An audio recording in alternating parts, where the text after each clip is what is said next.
क्या आपने कभी सोचा है कि एक ही परिस्थिति में दो मनुष्य अलग अलग व्यवहार क्यों करते हैं? एक व्यक्ति कठिन समय में भी मुस्कुराता रहता है, जबकि दूसरा छोटी सी समस्या से टूट जाता है। एक व्यक्ति अपमान सुनकर भी शांत रहता है और दूसरा तुरंत क्रोधित हो जाता है। क्या इसका कारण भाग्य है? नहीं, इसका कारण है मन की स्थिति। श्री कृष्ण हमें बताते हैं कि संसार को बदलने से पहले मन को बदलना आवश्यक है, क्योंकि मन जैसा होता है वैसा ही संसार दिखाई देता है। यदि मन भय से भरा हो तो हर जगह खतरा दिखाई देगा। यदि मन ईर्ष्या से भरा हो तो दूसरों की सफलता भी दुख देगी। यदि मन प्रेम और विश्वास से भरा हो तो कठिनाइयों में भी अवसर दिखाई देंगे। यही जीवन का सबसे बड़ा रहस्य है। कल्पना कीजिए, एक यात्री रेगिस्तान में चल रहा था। तेज धूप थी, प्यास से उसका गला सूख चुका था। दूर उसे चमकता हुआ पानी दिखाई दिया। वह पूरी शक्ति से उसकी ओर दौड़ा, लेकिन पास पहुंचने पर उसे पता चला वह केवल मृगतृष्णा थी। वह पानी कभी था ही नहीं। मनुष्य का जीवन भी कई बार ऐसा ही होता है। हम सुख को वहां खोजते हैं जहां वह वास्तव में होता ही नहीं। हम सोचते हैं, यदि मेरे पास और धन आ जाए तो मैं सुखी हो जाऊंगा। फिर धन आ जाता है, लेकिन मन नई इच्छा पैदा कर देता है। फिर हम सोचते हैं, यदि मुझे और प्रसिद्धि मिल जाए।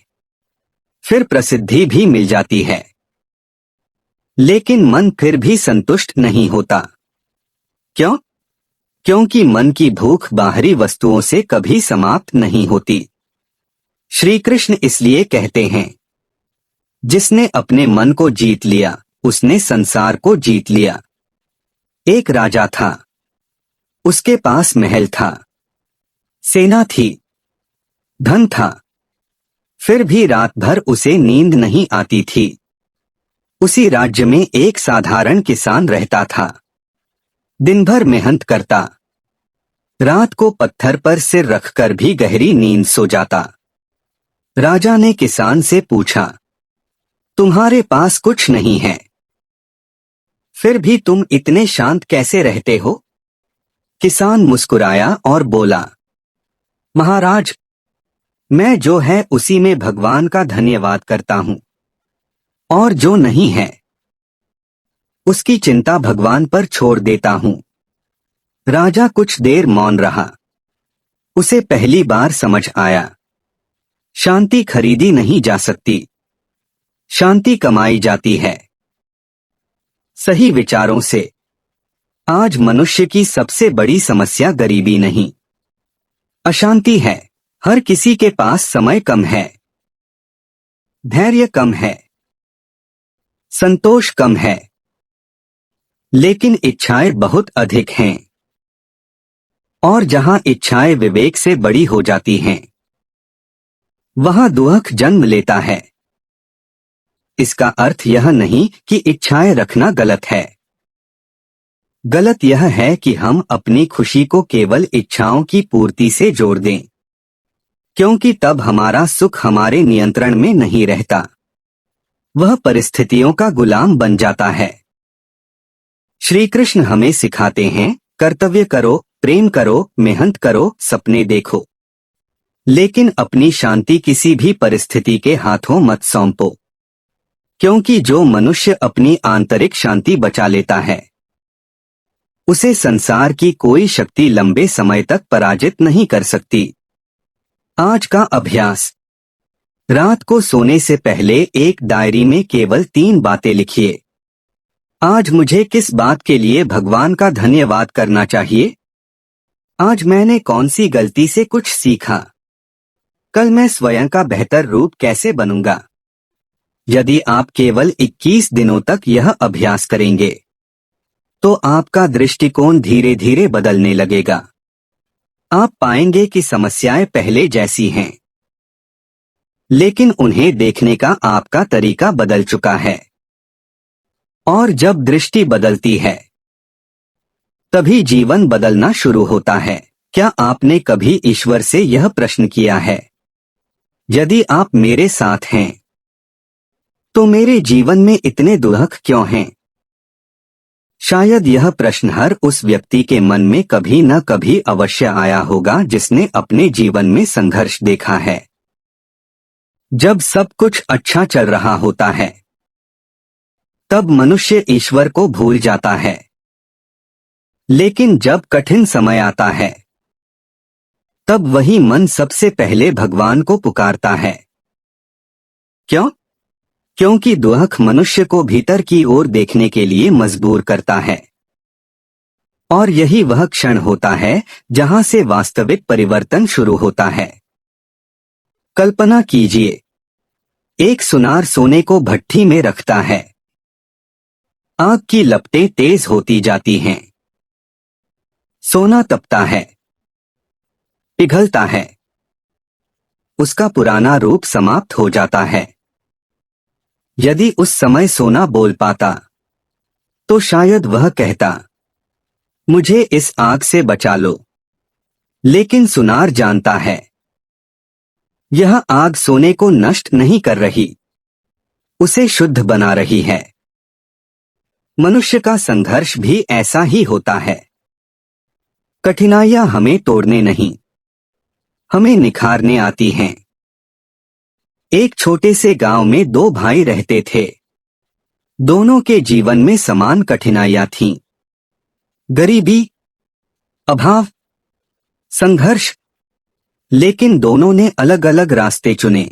पहला भाई हर दिन शिकायत करता, मेरे भाग्य ने मेरा साथ नहीं दिया। दूसरा भाई हर सुबह उठकर कहता, आज मैं कल से बेहतर बनूंगा। 20 वर्ष बाद पहला भाई अभी भी परिस्थितियों को दोष दे रहा था। दूसरा पूरे गांव के बच्चों की शिक्षा का सहारा बन चुका था। दोनों की शुरुआत एक जैसी थी, लेकिन सोच अलग थी। और श्री कृष्ण यही सिखाते हैं, परिस्थितियां नहीं, दृष्टिकोण जीवन बदलता है। जीवन में आने वाला हर संघर्ष अपने साथ एक संदेश लेकर आता है। असफलता कहती है, अभी सीखना बाकी है। प्रतीक्षा कहती है, धैर्य बढ़ाओ। अपमान कहता है, अहंकार छोड़ो। हानि कहती है, जो नश्वर है उससे अत्यधिक मोह मत रखो। यदि मनुष्य इन संदेशों को समझ ले, तो उसका दुख ज्ञान में बदल जाता है। श्री कृष्ण हमें यह नहीं कहते कि जीवन में कभी दुख नहीं आएगा। वे कहते हैं, जब दुख आए, तब अपने भीतर के प्रकाश को मत बुझने देना, क्योंकि अंधेरी रात के बाद ही सूर्योदय होता है। बीज को पहले मिट्टी के अंधकार में रहना पड़ता है, तभी वह वृक्ष बनता है। नदी को चट्टानों से टकराना पड़ता है, तभी वह समुद्र तक पहुंचती है। यदि मैं आपसे पूछूं, सफल व्यक्ति किसे कहेंगे, तो शायद कई उत्तर मिलेंगे। कोई कहेगा जिसके पास बहुत धन हो, कोई कहेगा जिसके पास बड़ा घर और गाड़ी हो, कोई कहेगा जिसे दुनिया पहचानती हो। लेकिन अब एक और प्रश्न सोचिए, यदि किसी व्यक्ति के पास धन भी हो, प्रसिद्धि भी हो, शक्ति भी हो, फिर भी उसके मन में भय, तनाव और अकेलापन हो, तो क्या वह वास्तव में सफल है? यही वह प्रश्न है जिसका उत्तर श्री कृष्ण हमें देते हैं। वे कहते हैं, सफलता केवल बाहर की उपलब्धि नहीं, भीतर की शांति भी है। कल्पना कीजिए, दो व्यक्ति एक पर्वत पर चढ़ रहे हैं। पहला व्यक्ति केवल शिखर तक पहुंचने की जल्दी में है। वह रास्ते के फूल नहीं देखता, नदियों का संगीत नहीं सुनता, साथ चलने वालों से बात नहीं करता, उसका ध्यान केवल मंजिल पर है। दूसरा व्यक्ति भी उसी शिखर की ओर बढ़ रहा है, लेकिन वह हर कदम का आनंद लेता है, गिरता है, उठता है, दूसरों की सहायता करता है और मुस्कुराते हुए आगे बढ़ता है। दोनों शिखर पर पहुंच जाते हैं, लेकिन यात्रा का आनंद केवल दूसरे व्यक्ति ने लिया। जीवन भी ऐसा ही है। यदि हम केवल मंजिल के पीछे भागते रहेंगे, क्या आपने कभी सोचा है कि एक ही परिस्थिति में दो मनुष्य अलग अलग व्यवहार क्यों करते हैं?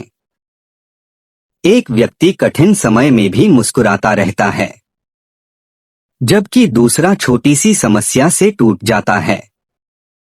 एक व्यक्ति अपमान सुनकर भी शांत रहता है और दूसरा तुरंत क्रोधित हो जाता है।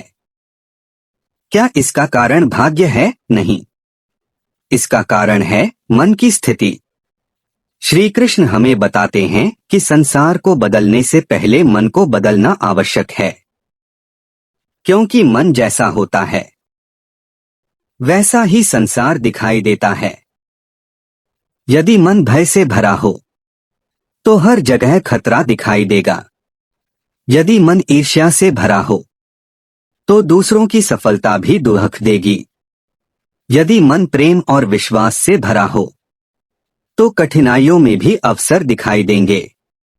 यही जीवन का सबसे बड़ा रहस्य है। कल्पना कीजिए, एक यात्री रेगिस्तान में चल रहा था।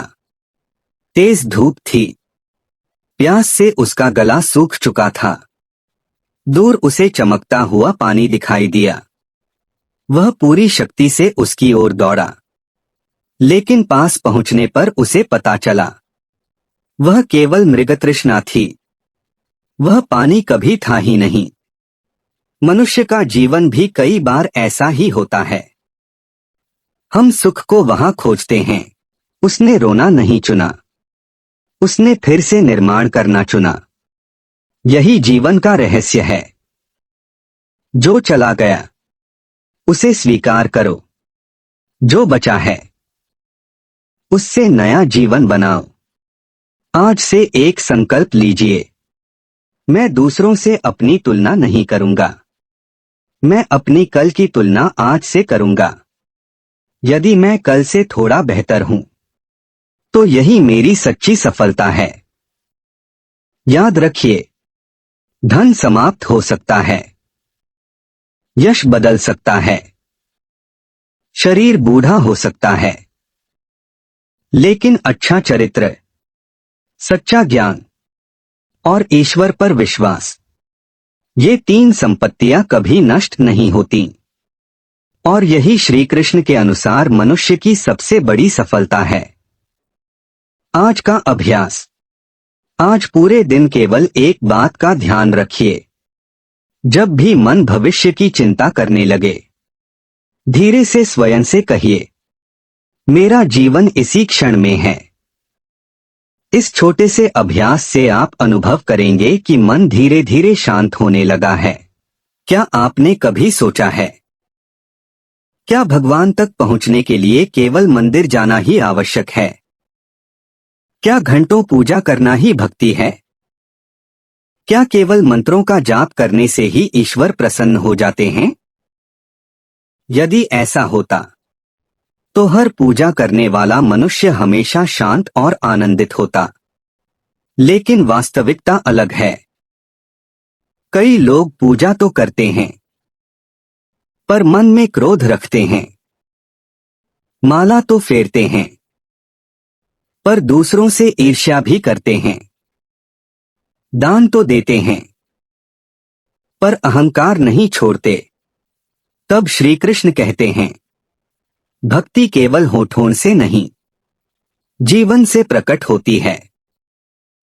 कल्पना कीजिए, एक मंदिर में दो व्यक्ति आए। पहला व्यक्ति महंगे वस्त्रों में था। उसने बड़े बड़े दान दिए, लंबी पूजा की, लेकिन मंदिर से बाहर निकलते ही एक गरीब वृद्ध को धक्का देकर आगे बढ़ गया।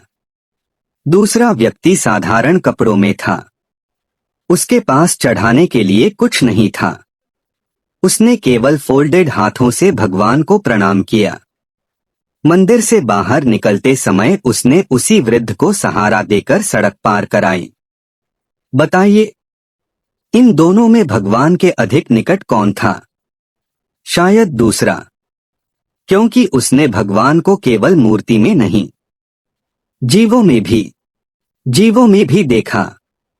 श्री कृष्ण सिखाते हैं, जिस हृदय में करुणा है वही सच्ची भक्ति है। यदि हमारी पूजा के बाद भी हमारा व्यवहार नहीं बदलता, तो हमें अपनी पूजा पर नहीं, अपने मन पर काम करने की आवश्यकता है। एक दिन एक बालक ने अपने गुरु से पूछा, गुरुदेव, भगवान कहाँ रहते हैं? गुरु मुस्कुराए। उन्होंने बालक का हाथ पकड़कर उसे एक बगीचे में ले गए। उन्होंने कहा, इस फूल को देखो। फूल बिना किसी अपेक्षा के अपनी सुगंध सबको दे रहा था। फिर गुरु उसे नदी के किनारे ले गए। नदी बिना भेदभाव के सबकी प्यास बुझा रही थी। फिर उन्होंने आकाश की ओर इशारा किया।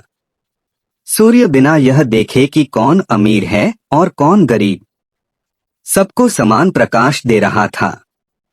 गुरु बोले, जहां निस्वार्थ प्रेम है, जहां सेवा है, जहां सत्य है, वही भगवान है।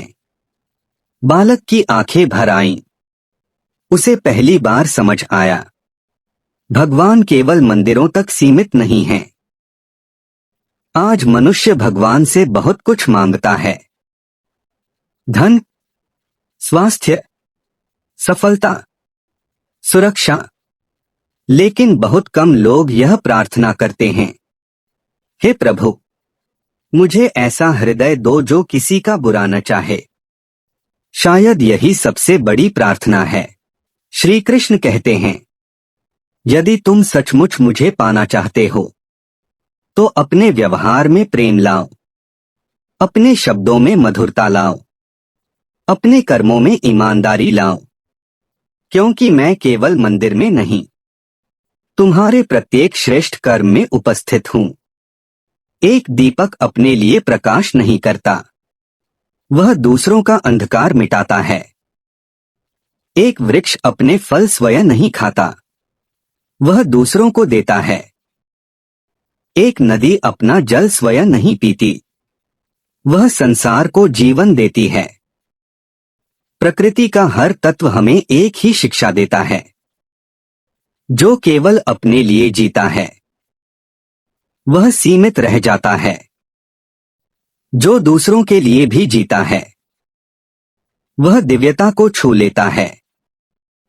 आज का समाज सफलता तो सिखाता है, लेकिन सेवा कम सिखाता है।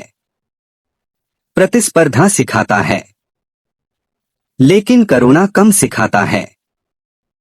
यही कारण है कि सुविधाएं बढ़ रही हैं, लेकिन शांति घटती जा रही है। श्री कृष्ण का मार्ग हमें याद दिलाता है, सच्चा आनंद लेने में नहीं, देने में है। आज का अभ्यास, आज बिना किसी को बताए केवल एक निस्वार्थ कार्य कीजिए। किसी भूखे को भोजन कराइए, किसी परेशान व्यक्ति की बात ध्यान से सुनिए, किसी बुजुर्ग की सहायता कीजिए या किसी को केवल एक सच्ची मुस्कान दीजिए। और फिर रात को स्वयं से पूछिए, आज मुझे अधिक खुशी किससे मिली, पाने से या देने से? शायद उसी उत्तर में आपको श्री कृष्ण की भक्ति का वास्तविक अर्थ मिल जाएगा। याद रखिए, भगवान को सबसे प्रिय वह नहीं जो सबसे अधिक बोलता है, बल्कि वह है जो सबसे अधिक प्रेम करता है, जो सबसे अधिक सत्य का पालन करता है और जो हर परिस्थिति में अपने चरित्र को ईश्वर के योग्य बनाए रखता है। यदि आपने इस पूरे अध्याय को मन लगाकर सुना है, तो अब एक क्षण के लिए अपनी आंखें बंद कीजिए और स्वयं से केवल एक प्रश्न पूछिए, मैं वास्तव में किस दिशा में जा रहा हूँ? क्या मैं केवल धन कमाने के लिए जी रहा हूँ? क्या मैं केवल लोगों की प्रशंसा पाने के लिए मेहनत कर रहा हूँ? क्या मेरा जीवन केवल इच्छाओं के पीछे भागने में ही बीत जाएगा? या क्या मैं अपने जीवन का वह उद्देश्य खोजूंगा जिसके लिए ईश्वर ने मुझे इस संसार में भेजा है? यही वह प्रश्न है जो एक साधारण मनुष्य को असाधारण बना देता है। श्री कृष्ण हमें जीवन छोड़ने की नहीं, जीवन को सही ढंग से जीने की शिक्षा देते हैं। वे यह नहीं कहते कि संसार त्याग दो, वे कहते हैं संसार में रहो, लेकिन संसार को अपने मन पर शासन मत करने दो। धन कमाओ, लेकिन धन को अपना मालिक मत बनने दो। प्रेम करो, लेकिन मोह में मत डूबो। सफल बनो, लेकिन अहंकार को अपने हृदय में मत आने दो। यही संतुलन जीवन की सबसे बड़ी कला है। कल्पना कीजिए, एक नाव समुद्र में चल रही है। जब तक समुद्र का पानी नाव के बाहर है, तब तक नाव सुरक्षित है। लेकिन जैसे ही वही पानी नाव के भीतर भरने लगता है, नाव डूबने लगती है। संसार भी ऐसा ही है। संसार में रहना कोई समस्या नहीं है। समस्या तब शुरू होती है जब संसार हमारे मन के भीतर घर बना लेता है। जब लालच, ईर्ष्या, क्रोध, अहंकार और भय हमारे हृदय पर अधिकार कर लेते हैं, तभी जीवन का संतुलन टूट जाता है। श्री कृष्ण का अंतिम संदेश सरल है। अपने मन को इतना निर्मल बनाओ कि हर परिस्थिति में तुम्हारा विवेक जागृत रहे। यदि लोग तुम्हारी प्रशंसा करें, तो विनम्र रहो। यदि लोग तुम्हारी आलोचना करें, तो धैर्य रखो। यदि सफलता मिले, तो भगवान का धन्यवाद करो। यदि असफलता मिले, तो उससे सीखो। और यदि जीवन कभी तुम्हें ऐसे मोड़ पर ले आए जहां कोई रास्ता दिखाई न दे, तो विश्वास मत छोड़ना, क्योंकि जिस प्रकार सूर्योदय से पहले रात सबसे अधिक अंधेरी होती है, उसी प्रकार जीवन का सबसे कठिन समय कई बार सबसे सुंदर परिवर्तन का आरंभ होता है। आज से अपने जीवन के लिए 5 छोटे छोटे संकल्प लीजिए। पहला संकल्प, मैं हर सुबह शिकायत नहीं, कृतज्ञता से दिन की शुरुआत करूंगा। दूसरा संकल्प, मैं अपने कर्म पूरे मन से करूंगा, पर परिणाम को लेकर स्वयं को दुखी नहीं करूंगा। तीसरा संकल्प, मैं किसी से ईर्ष्या नहीं करूंगा, बल्कि स्वयं का बेहतर रूप बनने का प्रयास करूंगा। चौथा संकल्प, मैं प्रतिदिन कुछ समय अपने मन की शांति के लिए निकालूंगा। पांचवा और सबसे महत्वपूर्ण संकल्प, मैं हर मनुष्य में ईश्वर का अंश देखकर सम्मानपूर्वक व्यवहार करूंगा। यदि आप केवल इन 5 बातों को अपने जीवन में उतार लें, तो यह अध्याय सुनना सफल हो जाएगा। याद रखिए, जीवन की सबसे बड़ी जीत दूसरों को हराने में नहीं, स्वयं को सुधारने में है। सबसे बड़ा धन बैंक खाते में नहीं, शांत मन में है। सबसे बड़ी शक्ति शरीर की नहीं, चरित्र की होती है। और सबसे बड़ा परिचय नाम नहीं, आपके कर्म होते हैं। यदि कभी जीवन में भ्रम हो, तो श्री कृष्ण की इस शिक्षा को याद रखिए, जो स्वयं को जान लेता है, उसे संसार डरा नहीं सकता। यही आत्मज्ञान, यही शांति और यही जीवन का वास्तविक उद्देश्य है। भावपूर्ण समापन, यदि इस ज्ञान ने आपके हृदय को छुआ है, तो इसे केवल सुनकर मत छोड़िए, इसे अपने जीवन का हिस्सा बनाइए, क्योंकि ज्ञान तब तक अधूरा है जब तक वह व्यवहार में न उतर जाए। अगले एपिसोड में हम जानेंगे कर्म का रहस्य, क्यों कुछ लोगों को बिना मेहनत सफलता मिलती दिखती है और कुछ लोग मेहनत के बाद भी संघर्ष करते हैं। राधे राधे। जय श्री कृष्ण।